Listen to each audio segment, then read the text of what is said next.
this shit like Will. Now on me, get you killed. That's a metaphor for the skill. Ain't no metaphor for the real. Under influence of the pill. Majority of rappers on the bill. Bullshit raps I don't feel. Y'all the main course on the meal. Followers be up in the mills. Probably got a house up on the hills. Probably getting a lot of riches, a lot of whips, and I can barely manage how to pay the bills. But I still be up in the studio. And my son eating good, so nutritional. Wish I could follow suit, but I tail it to the crew. So I gotta eat these rappers, I just let them know. Everybody know me.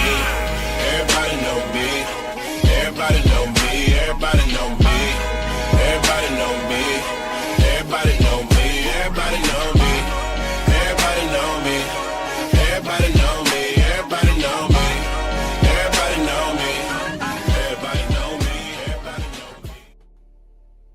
me. Yeah. What is going on, everybody? It is yours truly, the Ace, here with this series debut of the brand new segment, this series finale, where I will be bringing on other content creators such as my guy NFE from the Strikezone, and we will be breaking down the previous series that the New York Yankees just squared off in. Before we get into everything, I want to shout out each and every one of you for popping in here. Make sure you guys hit that like button if you're new to the channel, hit that subscribe, and also special shout out to my guy Will Jung, who allowed me to use that fire ass track for my intro video. Will Jung is a guy that I've worked with in the past here in the VA area. He is one of the greatest artists in this Virginia area. This guy doesn't make good music, he makes great music. So I appreciate him for allowing me to use that track. Appreciate you, my guy. Make sure you check him out. But I do have my guy NFE from the Strikezone in La Casa, I should say. How you doing, my guy? Chilling, feeling good, man. Cool. Glad to have you on for the very first episode. This will be a series that I'm going to try to keep up with throughout the regular season, you know, at least twice a week. You know, I got a couple of other guests lined up as well, so I'm looking forward to chopping it up, not just with NFE, but all the Yankee content creators. Also, if you're a Yankee content creator and you want to pop on here, hit me up, you know, right there at the Ace Avenue. You can subscribe to NFE right there at the Strikezone. It's right there on the screen, and it's pinned in the comment section, so make sure you guys show my boys some love, man. All right, NFE. So the baseball season kicked off, man. You called was this your first opening day live stream that you called? The play-by-play, yes. That was the first live stream that I called on opening day, doing the play-by-play, yes. Yes, indeed. Got you. So after what seemed like a long, strenuous off season, how did it finally feel for you to have baseball back? Man, where do I begin? It felt great, man. It just felt good that baseball season was back, because the off season, you know, for a lot of us, it's really boring, right? You know, thank God I have other sports that I watch, so that there's other sports on, so I do tune into other sports, but there's just still something about baseball. You know what I mean? When it's not being played, it's just still that boring feeling that you have for 4 months. And when opening day came around, I couldn't wait. I just couldn't wait. I don't even know how much I slept that day. I don't think I slept much, because I was making sure that opening day was here. I know I was going live. I wanted everything to go really smooth, you know. You just gotta, a little bit of paranoia, a little bit of excitement on opening day, but I was more excited than paranoid. So well, you did a good job. You know, so I got to check some of it. You know, we were both live streaming simultaneously, but I got to go back and check out some of your calls. You know what I'm saying? Loved it, man. Did a good job, and make sure you guys subscribe to NFE. Shout outs to a couple people in the building. Brandon, first person in the house. What's going on? My guy drops that Ace Avenue emoji. Appreciate you. Big Blue Wrecking Crew says, let's go Yankees. A great start to the season. We're going to get into that. Brad talking about the torpedo bats. We will also get into that. Nosebleed section. What up, man? Says afternoon. My guy Jacob Petruzzi says, let's fucking go. That's right. I don't have the drops on StreamYard. But yeah, let's fucking go. That's right. Sub to my brother NFE. He does an amazing job over there. Yeah, he's pinned in the comment section. So make sure you guys check him out. Made it easy for you guys. Can't make it any easier than that. Yankee boy, what up, man? Says he's a big supporter of NFE. He's clearly joking with him. Says yes, please support NFE. That's right. Joel, the two things NFE is horrible at is announcing duck races and rigging duck races. Yeah, those shits was rigged. Yeah, I know them shits was Yeah, I'll step on you, Jacob. yeah. Savius in the building. What up, man? Also, Jason from 161 is in the building. Says, "Yo, what's up, fellas? Hey, Jason, hit me up, man. I would love to bring you on here. I was gonna text you. Definitely want to bring you on here for a series recap. So let's do some work, man. Let's do some work. Also, thank you to Yankee Boy for the $10 donut or 999 donuts. What up, Ace and NFE? Glad to have another content channel to go to that keeps it real. I appreciate that, man. Thank you. David's also in the house. Sean is in the house. Terry's in the building. Stephen B. Despair. I think I caught up on everybody. All right, so NFE. Baseball is officially back in the Bronx. We're going to be breaking down each game individually. Start with game one. Since baseball is back in the Bronx, Austin Wells gets us started with a leadoff home run on a 2-0 count. Well, Wells, would you look at that? What an amazing start. And his Parmesan pal, Anthony Volpe, goes home run in back-to-back innings. Yankees off to a quick 2-0 lead. But Rodon immediately gives that home run back with the home run to Vinny Capra, who cuts the lead in half. Carlos Rodon, all things considered, had a great outing. He fell down, but he gets up as that fourth inning where I know that you saw it, where he took a nice little tumble, and a lot of us were holding our collective breaths like, yo, please don't let this be another pitcher that we're about to lose. But like I said, he fell down, but he got up. He indeed got up as he did go on to strike out the side in the fifth inning. Carlos Rodon's numbers, 5 1/3, 1 run given up, and 7 Ks. He ultimately did get the win. Aaron Judge also tacked on a RBI double off the bag, and a sac fly made it a 4-1 ball game. Devin Williams made his debut for the New York Yankees. It was a very bumpy start for him. Single, double, walk, bases loaded, sac fly, cuts the lead in half, 4-2. Then he proceeds to strike out 2 guys in a row, and that ended the first game. Yankees finished at 4-2. What were your thoughts overall on the first game? Because me personally, I think Rodon was a bright spot in that first inning. I like to see how I loved how he responded after giving up that first run. What were your thoughts overall on the first game and Carlos Rodon? You know, let me start off with Carlos Rodon. I had all the confidence in him starting opening day. I know he gets a lot of criticism, but he composed himself. He kept calm the whole time. I loved that he was throwing in his his secondary pitches. Yes. Right. That was very important. He wasn't just totally reliant on the fastball. He was throwing the sinker. He was throwing the slider. Those pitchers were hitting that strike zone, right? He was nailing that strike zone.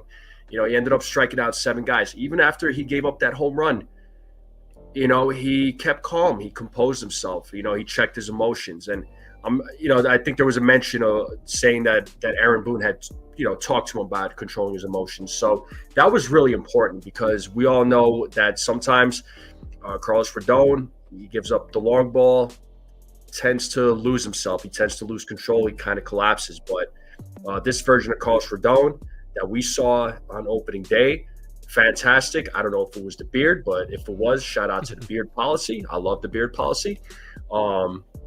Clearly, yep. Right? So, you know, I don't know if it was the beard or whatever it was, but this was a different version of Carlos Rodon. I liked what I saw from him. You know, he kept the team in the game. Right, even when the Yankees bats were somewhat struggling early on in the game, but the Yankees bats eventually came around. The bats, you know, the bats look good. I'm liking this lineup right now. I know it's still early in the season, but I'm liking this lineup. I'm liking the guys in the lineup. They all came out this season swinging, ready to go. You know, so. I think this 2025 Yankees team is going to be better than what a lot of us are thinking.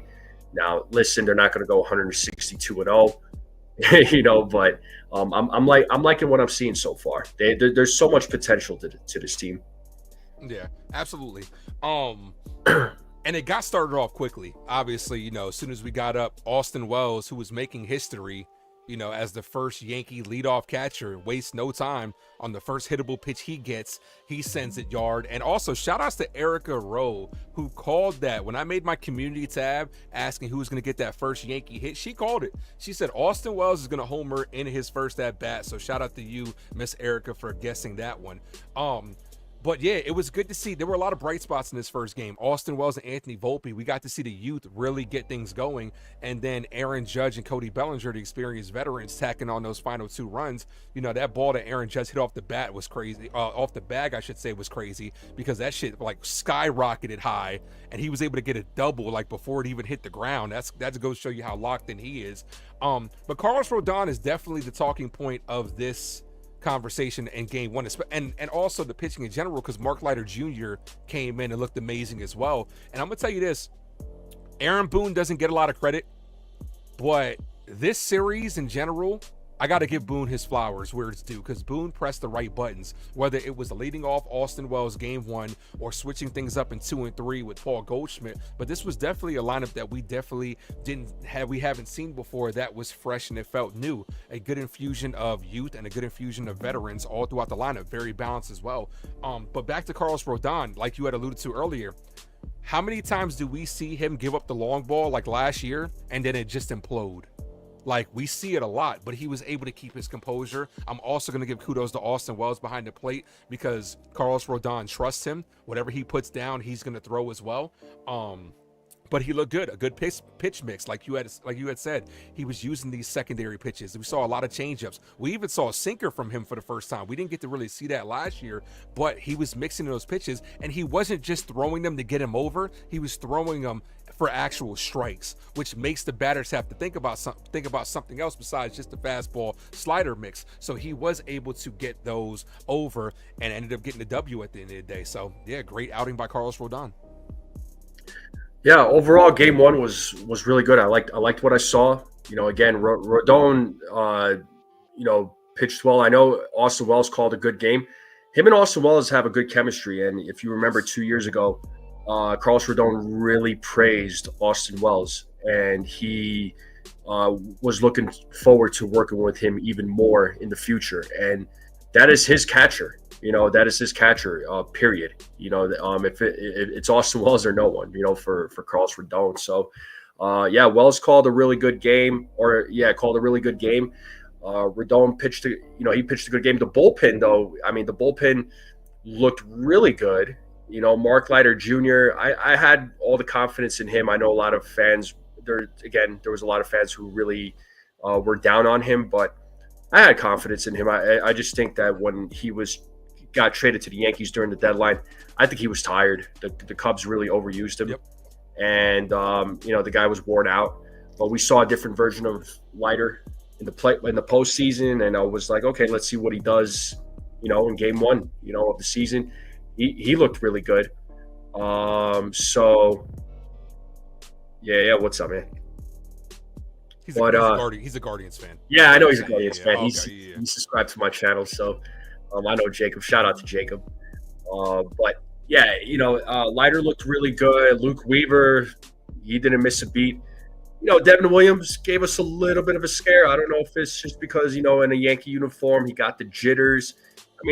Again, he did pitch against his former team, so, they're familiar with him. So there's a little bit of that. But after that scare, he did redeem himself, and he closed out the game. So yeah, he did what all good closers should do, Mm-hmm. And here's the thing, right? Okay, by no means am I making excuses for him, but it did seem like it was a lot of things stacked up in his first appearance. You know what I'm saying? Like, he, first appearance as a New York Yankee is big enough as it is. Then him facing his former team is another thing. And also, a lot of people haven't heard about this, but they were talking about this on New York sports radio. The people that were there were saying, if you remember back to the top of the bottom of the ninth inning, right? It was the bottom of the eighth, where Trent Grisham stole second and he got caught stealing. Apparently, what they didn't show on the game was that Devin Williams was coming out for his to come out and pitch, and they were challenging it, but they didn't show it on the game. People at the stadium were talking about that, and so then he had to go back and then come all the way back out. So therefore, your routini's getting messed up. I'm not trying to make excuses for the guy. I'm just saying it's a lot of things that were kind of stacked up, and could it have been nerves? Sure. But ultimately, at the end of the day, he locked it down. Now, were there Yankee fans panicking? Hell yeah. They were, I'm not going to call out anybody by name, but there were people in the chat that were like, if he blows this, Clay Holmes 2.0, if he blows this, I'm done for the year. I'm like, bro, it's one game. Relax. But he did what he had to do. And I'm going to tell you this. Coming into, I think this is the type of game you need, because that, you know, you put it against yourself, and then you prove that you can get out of the jam. So it was bases loaded, no outs. And he still ended up only giving up the 1 run. But I have complete faith in the airbender, Devin Williams, and he ended up closing it out. So that does close out game 1. So game 2, Max Fried makes his New York Yankees debut, and the run support was right out the gate. Nestor Cortez back in the Bronx, 3 pitches, 3 home runs. Before I get to the rest of this, when's the last time you saw 3 pitches and 3 home runs? I don't know, man. I don't remember a time. I really don't. I don't know if you have that in front of you or not, but yeah, I don't remember the last time where it was back-to-back home runs off of 1 pitch. You know, the first pitch for each batter. I don't remember the last time that ever happened.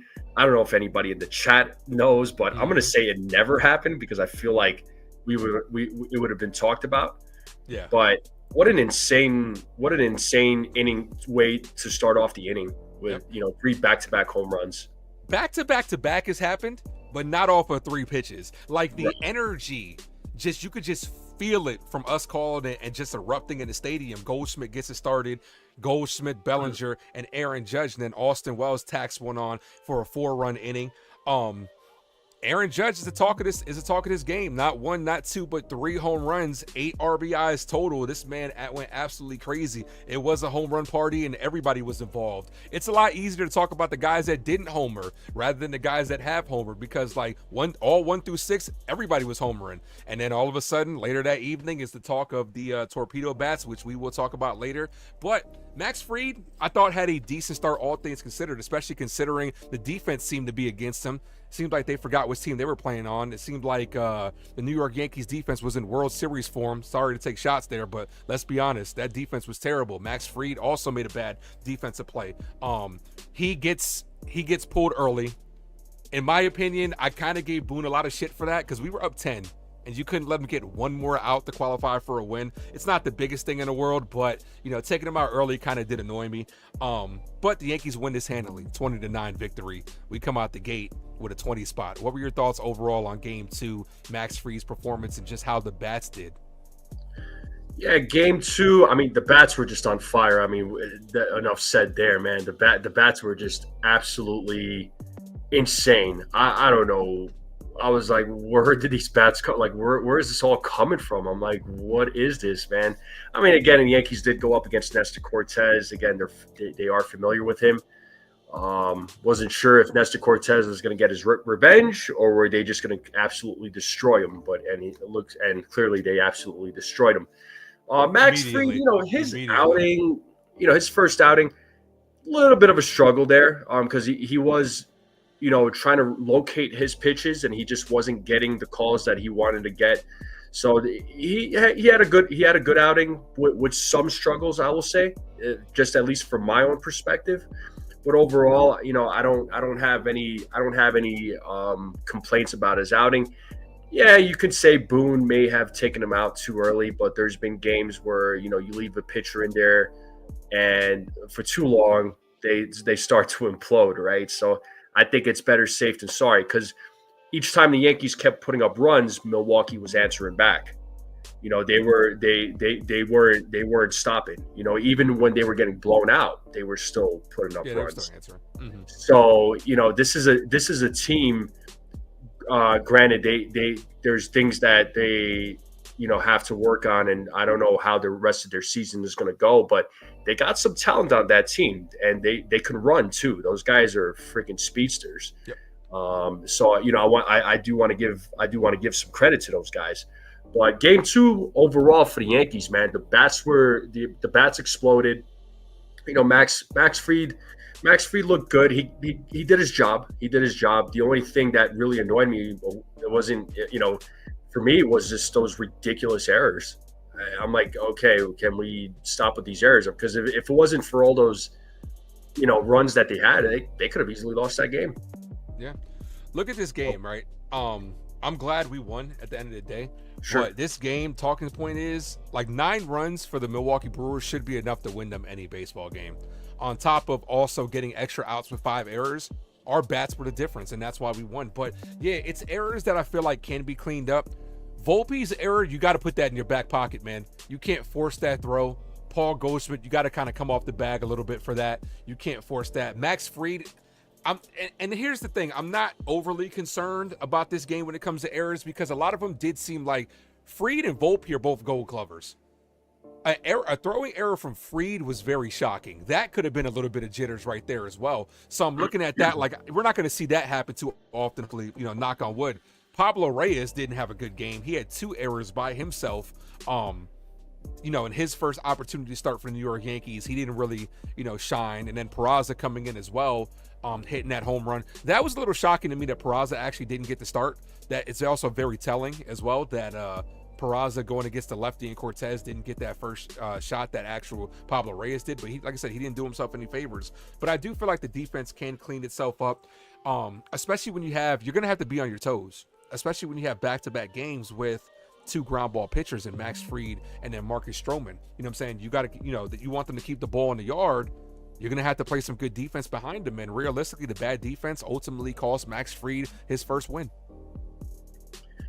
Yeah, if it wasn't for those defensive errors, I think he would have been in there a little bit longer. But I'm not trying to bring up the past, but when you have those defensive errors, pitchers are forced to throw more balls than they need to, and then as a result, it's just you have to pull them sooner rather than later. You rather them pitch longer innings, or not longer innings, but longer in the game.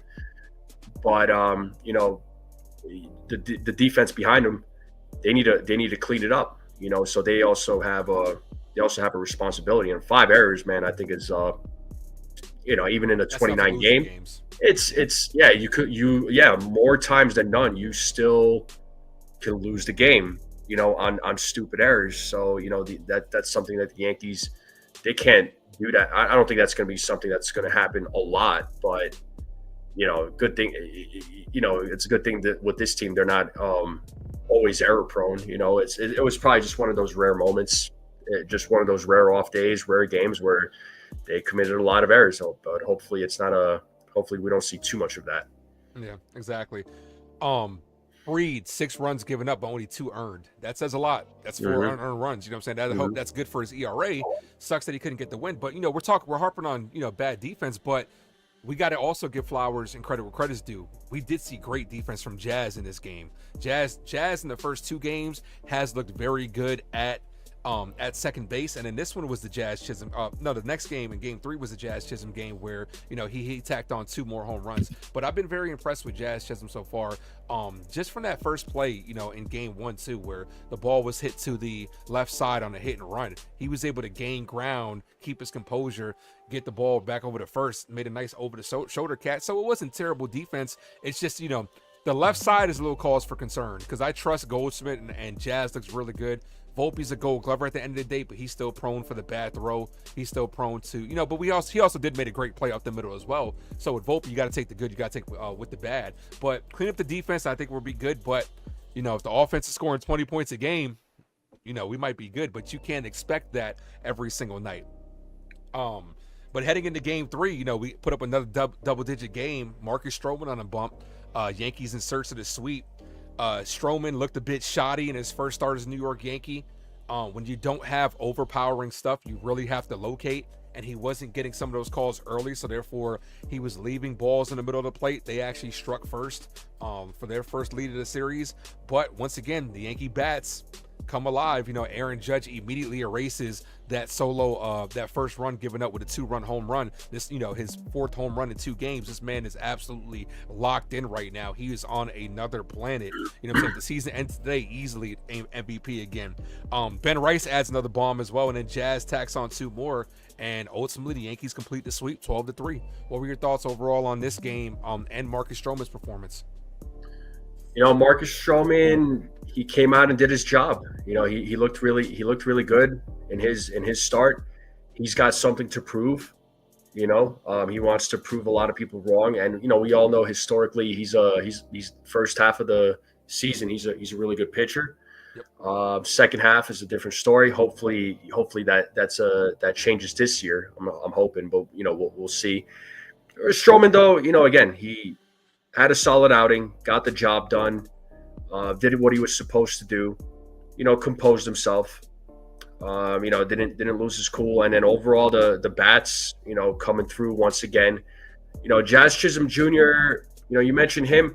I like him at second base. I really do like him at second base. I feel like that, you know, that is his position. He's made some really good plays defensively to so far to start off the season. That's where Jazz is, and Jazz has been, you know, he's really been locked in so far. And I hope that, you know, continues. You know, as far as, you know, the other guys, like you mentioned, Ben Rice. I hope Ben Rice continues raking. Yes. You know, I hope he continues playing well. I think with Ben Rice, guys like Ben Rice, you know, he put on about 10 to 15 pounds of muscle. I feel like he's hitting the ball way harder. He looks like it too. Yeah, he's smacking it out the park. Like he even missed one in game 1 that was like right off the top of the wall. So he looks locked in. Yeah, and that exit velo off the bat, you know, if you've seen those numbers, it's crazy. So, you know, you give Ben Rice a little bit more time. You know, I think he's going to be fine. There's a couple of guys in the lineup. I would say, you know, they're you know, I know haven't done much yet, but again, you gotta give them time to adjust. But I think they're gonna be fine. Yeah. Let me put this on here because Neil keeps, you know, putting it in the chat. So yeah, it pretty much was like a football game. It did feel like it the entire time, especially game 2. But you know, the pitching is great in this game too. Mark Leiter Jr., dude, came in again, second appearance. You know, 3 batters faced, struck out 2. You know what I'm saying? Could he be a valuable weapon in in key situations for us as the season goes on? You know, we also saw Fernando Cruz came in, 1 inning, 1 strikeout, 1 walk. Tim Hill came in, an inning and a third, struck out 3, and a Yarborough ended it. And, you know, that was all she wrote. But I've been very impressed with the bullpen, not just in this game, but the entire series. Now, the numbers might be a little inflated, in game 2 because Fried, you know, because of the errors and, you know, the bullpen did give up 3 after Fried came in. But, you know, I've been very impressed. Mark Leiter Jr., like you had alluded to, was a guy that we got last year. A lot of us were scratching our heads when it came to that move, especially when it came to the prospect that we ended up giving up. But so far, once again, the Yankees, like, they struck gold with that. Like, the one thing that I always will trust is that they will find quality arms. Like, look at the arms that they added last year. You know, Mark Leiter Jr., Tim Hill have both been, you know, big factors for us in the playoffs and now in season 2. Yeah, I mean, that's the one thing about the Yankees, like you said, man. It's just when it comes to finding bullpen arms, they are one of the best at finding those arms and having one of the best bullpens in all of baseball. They get these names that we never even heard of. We don't know who they are, and it's just like, okay, well, who is this guy? And you know, they want to call them dumpster dive moves, but these dumpster dive moves end up being a gem. So. You know, it speaks to the Yankees analytics, and also shout out to Matt Blake for turning these guys into beasts, because the Matt Blake effect is real, and Matt Blake works with a lot of these guys, and he knows how to work with these players. He knows how to communicate with these players, with these pitchers, and you know, he's done a fantastic job. Whatever bullpen arm that they get. He does a fantastic job, and these guys look like they look like aces coming out of the pen. Like, and again, some of these names you don't know who they are. Yeah, not all names work out, but most of these names end up working out. And I don't know what it is about Matt Blake, but him as a Yankees pitching coach, he's done a fantastic job, and the Yankees did a good job of finding. I don't want to say finding him, but they did a good job of getting in contact with him and signing him to be the Yankees pitching coach. So shout out to Matt Blake. Yeah, it's like he not only instills confidence in us as creators, but also them as well, because it does really seem like he can find anybody and make them into a decent arm. So yeah, I mean, you know, He's got that Oh, sorry. No, go ahead. No, go ahead. I was just going to say he just has a very cool, calm, and collected approach to things, and you can tell. So when especially if he's coming out of the dugout to talk with the pitchers, he's pretty calm, pretty chill, and just I feel like he does a really good job of calming these guys down. Yeah. So yeah. Also in this game, we saw for the second time, it didn't happen in game 2 because he was DHing, but late in the game, Jason Dominguez gets defensive substituted for in blowouts. How did you feel about that? Well, not the first game wasn't a blowout. And Trent Grisham, also hats off to him literally, because he ended up, saving a couple of runs with taking off his hat in the first game, which, was illegal, by the way. But yeah, so Jason, yeah, you're not allowed to do that. It's an automatic 3 bases if you take your hat off and touch the ball with it. But yeah, so Trent Grisham comes in 2 out of 3 games for Jason Dominguez. While the game is sort of game 1 was kind of still in balance, and Grisham ended up getting an at bat and getting a hit. But what were your thoughts on the late game substitutions of Dominguez? I mean, I look at it both ways. I mean, it's like, okay, you want to leave him in there so he could get comfortable playing the outfield, right? I'm all for that. But the thing is, it's like, what if, in a big situation, what if he doesn't make that play? What if he does make an error? There's been a little bit of concern about that. Then there's going to be all these question marks. Then it's going to go back to blame this guy, blame that guy. It's not his natural position. Sometimes those late game substitutions, I think it's important, especially in today's game, because you could be up a few runs, you could be up 4 or 5 runs, but in today's game, opposing teams, they don't give up. Like, these players are built a little bit different now. These guys will continue fighting. They will, and they're gonna come out the gate strong. So in those defensive substitutions, at the same time, when I look at it from the other side, I understand why they're doing it, because you got to win those games. And I think the Yankees had a little bit of PTSD from that game back in the World Series. I won't go dive too much into it, but the other thing too was the defense was a big issue with this team last season. So you want to, when you're, especially, I feel like sometimes if the games are close, you gotta and it's the top of the 9th or bottom of the 9th, right? You gotta put your best defensive players out there, because you trust them to make those plays. I think Dominguez, I think it's a work in progress. I think as of right now, I think it's a work in progress. I think they're trying to get him comfortable out there in left field without overwhelming him too much. So I think it's just a matter of patience. I think Dominguez is going to be fine. It's just going to take time.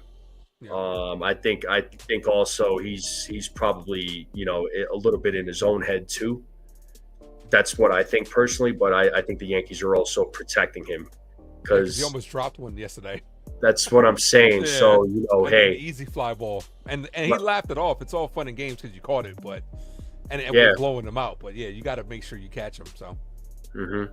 Yeah. So Dominguez, I think it's just a work in progress right now with him. I think the organization's really taking his time, and they do what they have to do, man.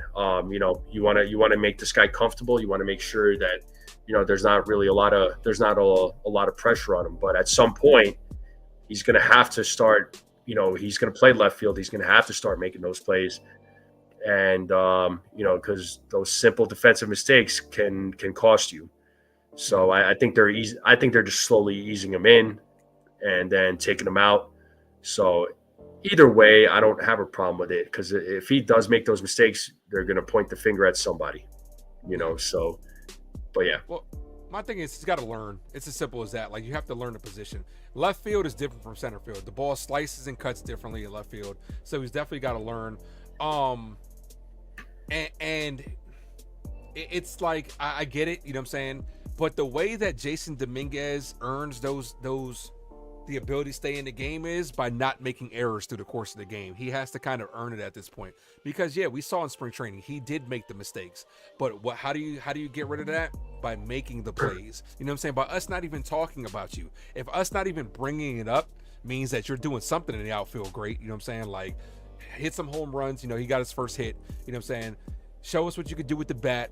Play some good defense. You know what I'm saying? And have us not even, you know, have to worry about it. But, you know, it's only the first series, so I'm not really harping on it too much. And on top of that, you know, Trent Grisham's a guy that can come in and give us some decent offensive productivity. We're not asking him to come off, you know, the bench and hit a billion home runs. But, yeah, you know, just give us something. And he did get a couple hits throughout the series. But, yeah, Yankees, you know, swept the season series. You couldn't ask for a better start than that, in my opinion. You know, we dominated them in dominating fashion. Now, obviously, the main talk of the conversation, you know, that Michael Kay had talked about in Game 2, that was the talk from what seemed like Saturday night until, I don't know, until everybody starts getting on it. Is the torpedo bats, which a couple of people are asking questions about it in the chat. I'll highlight you guys, and we'll talk about it. But as far as me, who gives a shit? Realistically, who cares? It's only because we're the Yankees that people care. Because like everybody's talking about, like me and you had talked about behind the scenes. If it was the Dodgers, would they care? If it was the Mets, would they care? No.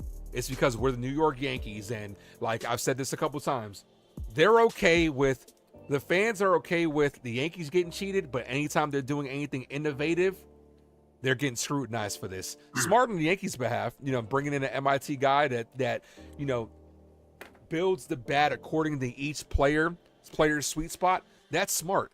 That's being innovative. As much as we've shitted on the Yankees analytics, that's a great analytical move, in my opinion, to go outside the organization and bring in people within them know. And I'm going to tell you this, after seeing some of Jazz's home runs, especially that last home run, you could tell it's working. Those bats work, because like one of those home runs down the line, he hit that shit on a line right out quick. And I was like, yeah, that bat is legit. So what were your thoughts on the whole torpedo bat situation and everything? Listen, you do what you got to do to improve your game. You do what you got to do to improve as a player. And torpedo bats, like you said, because it's the Yankees using it, it's a bad thing. You know, if it was Shohei Ohtani, all of Major League Baseball, all of Major League Baseball fans would be praising it. He'd be a trendsetter. He'd be a trendsetter immediately, and it'd be the talk of here in the States, and it would be a trend in, you know, they would be like, okay, we're going to do this in Japan now it's going to be a big influence in Japan. Like it's just to me, I think the conversation is ridiculous. And you know, if Major League Baseball hasn't said anything about it, then I'm sorry. I mean, no disrespect, and the rest of the fan base, fans around the country, just need to shut up. It's as simple as that. You know, I'm sorry, but it's just, it gets annoying because it's like the Yankees are doing it, and they're using these torpedo bats, and it's just like, oh, they're using these torpedo bats. Well, Major League Baseball says it's okay, so what seems to be the issue? Yeah, Crimea River, exactly. Yeah, right. Yeah.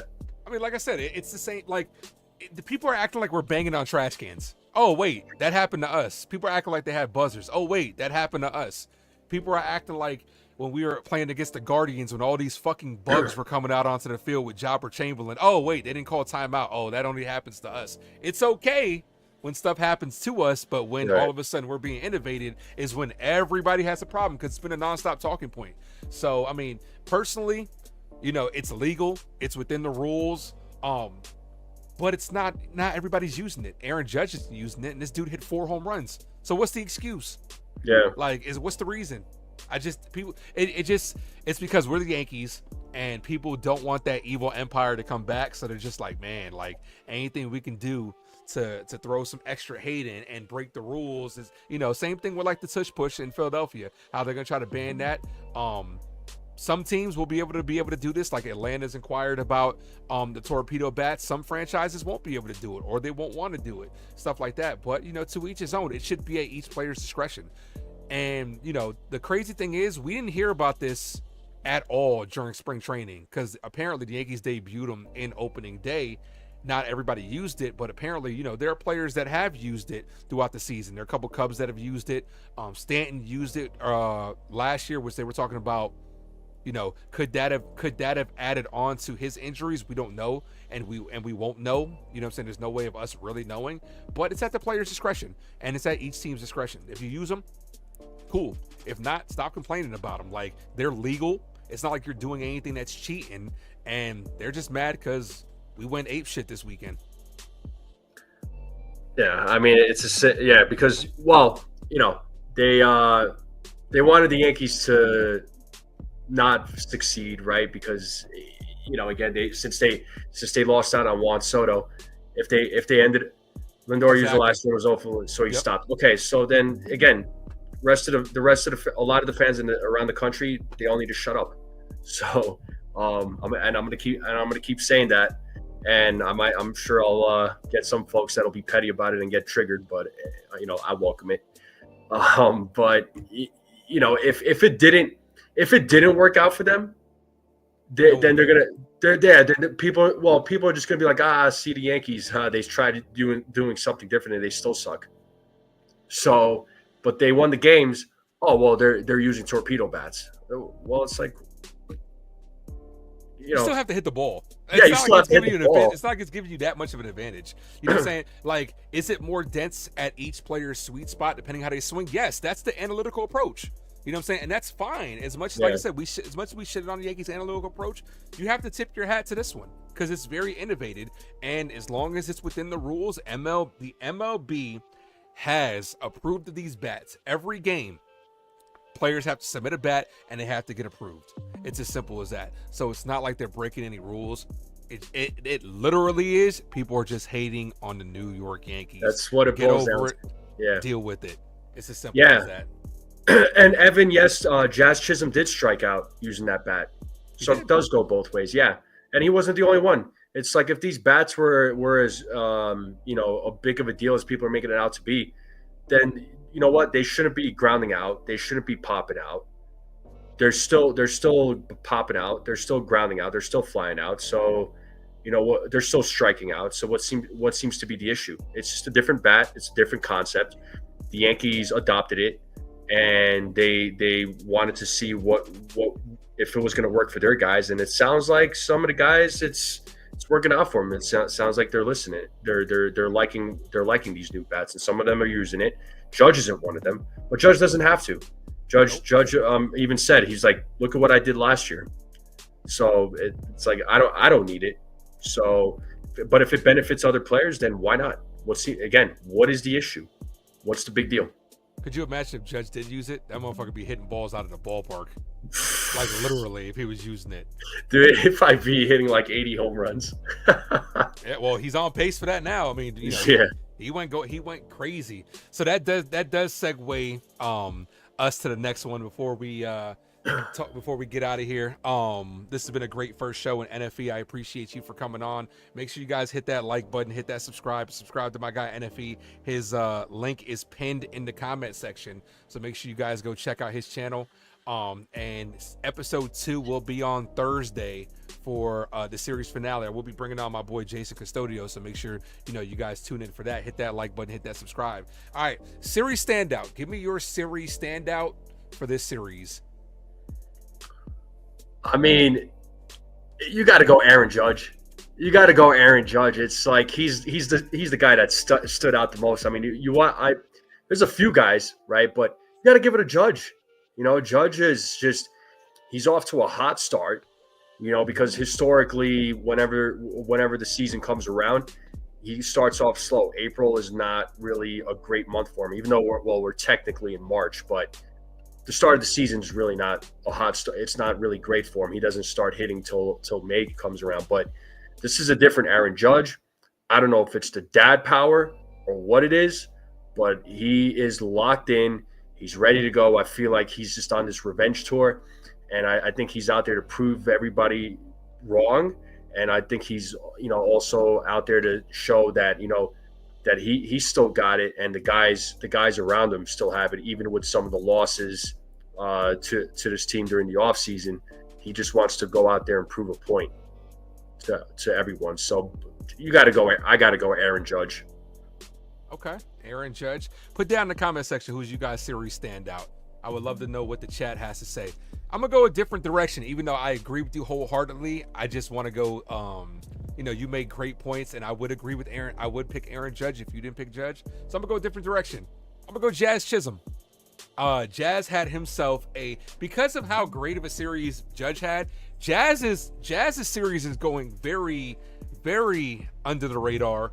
417, 3 home runs and 5 hits and 12 at bats, 6 RBIs with some great defense too. Like that is what we saw immediately in that first inning of game 1, and it set the tone. Now, obviously, we know the elephant in the room. We know Gleyber Torres ain't making some of those plays. Like, we know every time a ball is hit to the right side, all Yankee fans are saying, I don't think Gleyber's making that.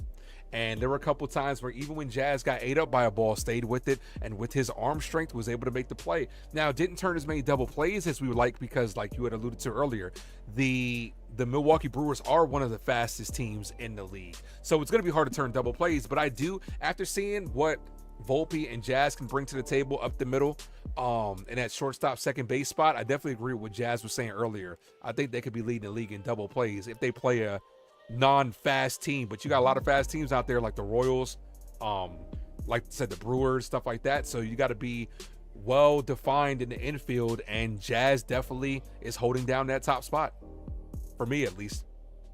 Yeah, no, I get it, man. I think Jazz, Volpe, I think they can turn a lot of double plays. I think they're going to do a lot of things. So let me ask you real quick, because you said the standout. You said since I picked Judge, you went Jazz. So were those your 2 choices?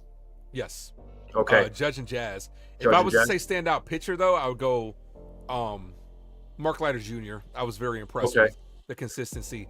I would have Weaver. We only saw the one outing from Weaver, but Mark Leiter Jr. came in and looked phenomenal on both of his outings, and he looked great. What about you on the pitching side? For me on the pitching side, it was Carlos Rodon. Mm-hmm. Because again, he gets a lot of heat from people. He gets a lot of heat from the fans. But I always stood by him no matter what. Even through his struggles, I still stood by him.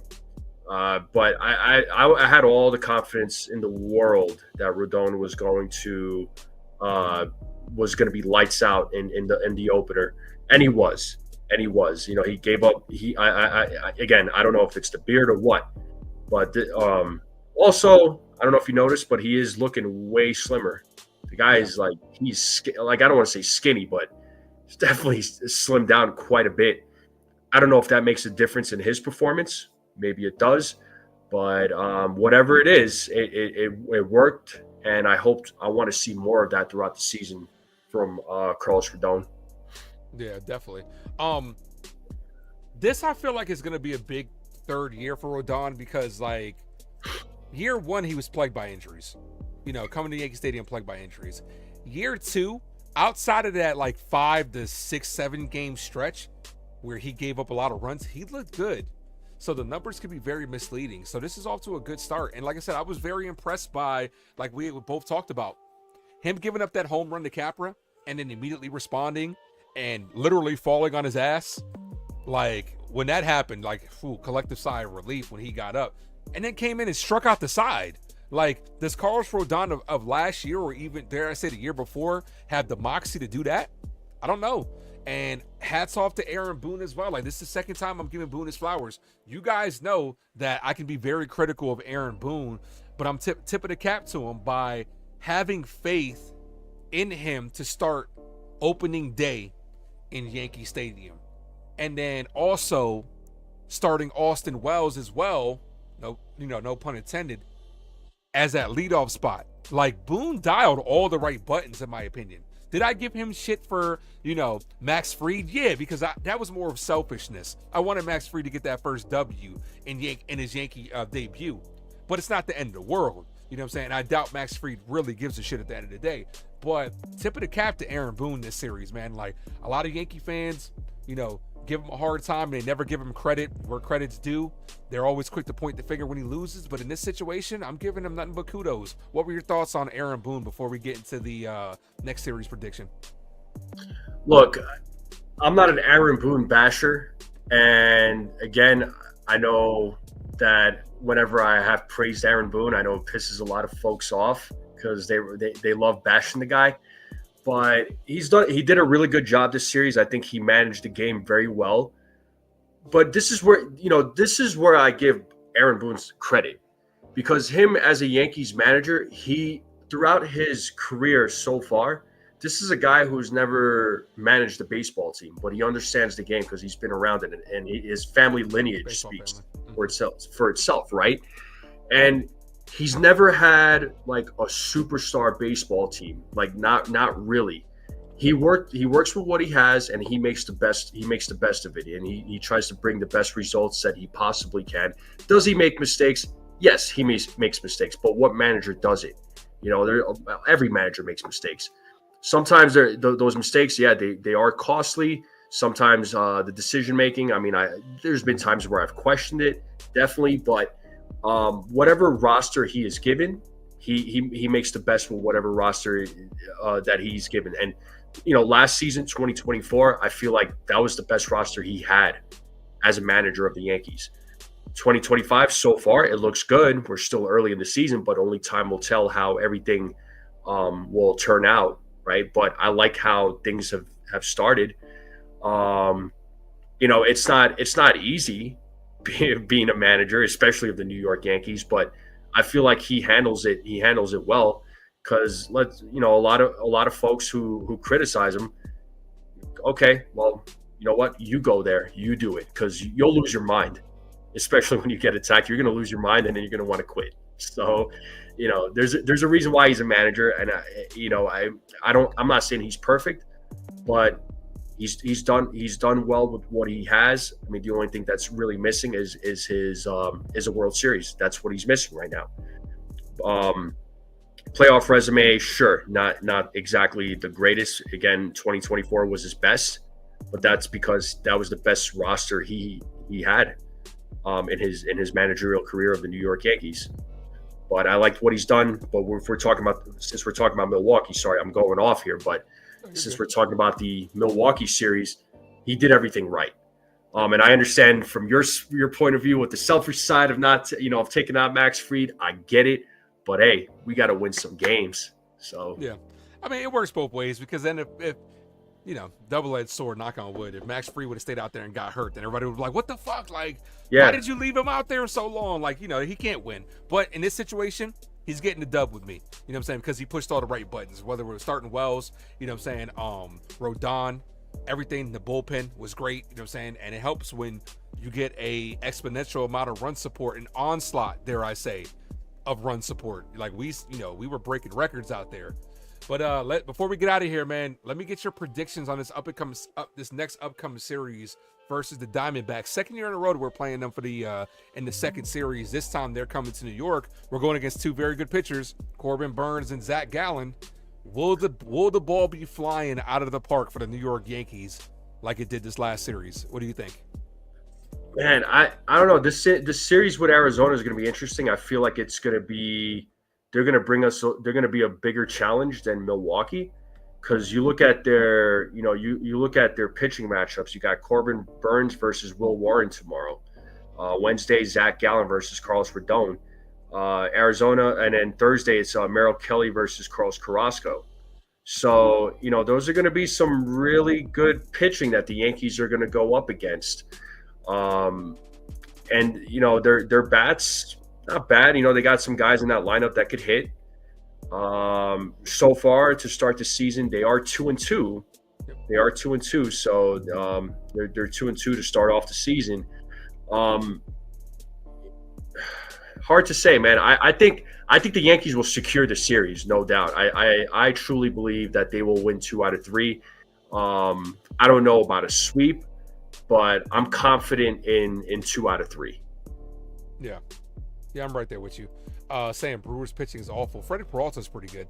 So Freddie Peralta actually pitched a really good game. I think he ended up striking out like 7 or 8. I had it in my notes, but the strikeouts were high. Yeah. Yeah, Freddie Peralta's got some nasty stuff, and he was I give credit where credit is due, but he was catching a lot of those guys with that ball in the dirt. There was a lot of swing and miss stuff when he was throwing that curveball. So, Peralta's good. Yeah, definitely. This upcoming series, like you had said, 2 good pitching matchups for them. I think they definitely have the pitching advantage, at least from a starting standpoint, because of how things lined up. I still got us taking 2 out of 3. I think this lineup is very potent. Jay, never got to apologize for being late, man. I just appreciate you for popping in at all. Make sure you guys hit that like button before you guys get out of here. But yeah, it's going to be a good matchup. Yankees got some momentum after this sweep, and I'm interested to see how they're going to do it. I will be covering each game of the series, followed by another series finale on Thursday. Are you covering any games this week? I plan on covering tomorrow night's game, and I'll definitely be doing a pregame, so stay tuned for that. Okay. Tomorrow's play-by-play sweet. Yeah, nice. That'd be nice. Tomorrow night's play-by-play should be a go. Wednesday night should be a go as well. Thursday night, that's a maybe. I probably will probably go get punched in the face on Thursday night, so I might be doing that. But we'll see. But at least for tomorrow night and Wednesday night should be a go, no doubt. Nice. And of course, you guys know I'll be covering it as well. The streams have been great to start. You guys have been absolutely incredible. So that wraps up episode 1 of the series finale. NFE, I appreciate you for being the very first guest, man. Thank you. Years from now, when they do this on what is it? One of these game shows, like, who was the first guest on the series finale? You guys better guess NFE. And everybody in the chat was super great, man. You guys are amazing. Make sure you guys hit that like button on the way out. And if you are watching on a rewatch, make sure you hit that like button, hit that subscribe to the Ace Avenue and the Strikezone, and hit that notification button so you'll be notified whenever we go live for any content. And NFE and myself, we collaborate a lot, and we also do individual live play-by-plays. Once I get a new computer, we'll definitely do some stuff together on the live play-by-play as well. That'd be cool. So make sure, if you're a Yankee fan, hit that like, hit that subscribe. Best way to support, and it's free. Costs you guys absolutely nothing. NFE, final thoughts? Final thoughts, man. It's an honor to be your first guest on this series that you're doing, man. Thank you so much for reaching out to me, and thank you for having me as your first guest. This is awesome. So it's a good feeling. I had a lot of fun. I like the concept. I like the setup. I look forward to doing many more. And I look forward to doing more collabs with you here in the future, man. The collaborations with you and has been great so far, man. So, and we always have some good conversations outside of the streams too. So it's always a good time, Ace. And you do good work. Make sure you guys subscribe to the Ace Avenue. Really, I mean, it's not just baseball content that he does. Like I always say, he does Yankees, he does movies. So if you're a movie buff like he is, go check it out. He breaks movies and TV series. He breaks it down. He's excellent at what he does. So go show my guys some love. Come on, guys. Tomorrow's going to be very, very busy because we got the Yankee game at 7 o'clock. It's probably over by about 10. Then I got to work on the Daredevil stuff. And also, in a couple of weeks for Jackie Robinson Day, I'm just putting that out here now. I'm getting my guy T, one of my mods in the channel, to come on the channel. It will be for members, but then I'll edit it and drop it on Jackie Robinson Day. We will be reviewing 42, a Jackie Robinson story. That is one of my favorite movies. T's just watching it for the first time, so make sure you guys look out for that. But thank you, man, NFE, man. Thank you to the chat, man. You guys have been absolutely incredible. I will be adding an end video pretty soon, just to kind of let things fade out. But until then, see you guys tomorrow. As always, thank you for tuning into the Ace Avenue. I am yours truly, the Ace, with my guy NFE from the Strike Zone. We're out of here. Adios.